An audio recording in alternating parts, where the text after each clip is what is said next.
চাওক আগন্তুক পঞ্চায়ত নিৰ্বাচনৰ বাবে প্ৰাৰ্থীসকলৰ যি মনোনয়ন পত্ৰ দাখিলৰ সেই প্ৰক্ৰিয়া যিহেতু চলি আছে প্ৰথম পৰ্যায়ৰ যি মনোনয়ন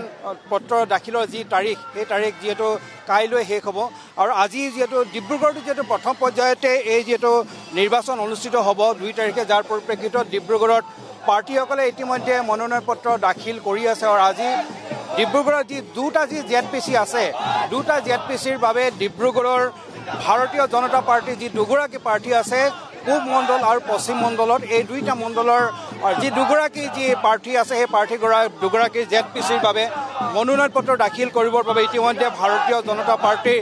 যিটো দল তেওঁলোকে ঢোলে ডগৰে আগবাঢ়ি আহিছে লগত আহিছে মন্ত্ৰী প্ৰশান্ত ফুকন মই প্ৰথমত তেওঁৰ কাষলৈ গৈছোঁ যিহেতু আপোনালোকে যি দুজন ZPC আছে আজি আপোনালোকে মনোনয়ন পত্ৰ দাখিল কৰিব মনত উৎসাহ কেনেকুৱা ডিব্ৰুগড় সমষ্টিৰ অন্তৰ্গত ইষ্ট জিলা পৰিষদ আৰু ৱেষ্ট জিলা পৰিষদ পূব আৰু পশ্চিম জিলা পৰিষদ ডিব্ৰুগড় সমষ্টিত দুটা জিলা পৰিষদৰ আজি আমি মনোনয়ন পত্ৰ দিম আমাৰ ইষ্টত থাকিব শান্তনু দুৱৰা আৰু পশ্চিমত থাকিব পুষ্পাঞ্জলি সোণোৱাল ডাঙৰীয়ানী আজি আমাৰ ৰাইজ আহিছে আজি সুন্দৰভাৱে এটা পৰিৱেশ লৈ আজি আমাৰ মহাবীৰ জয়ন্তীৰ উপলক্ষে আমি মহাবীৰ জয়ন্তী তাত সেৱা কৰি আজি আমি ইয়াত আহি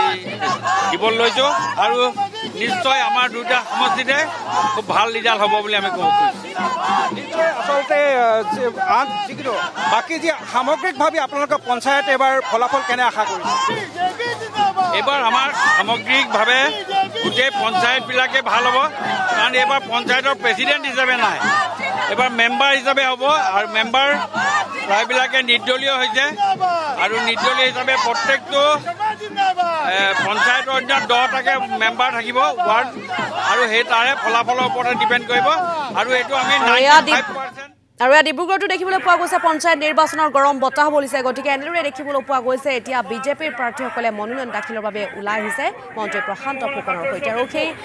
পৰিৱেশ দেখুৱালে আমাক আমাৰ সাংবাদিক দেৱজিৎ চুতীয়াই।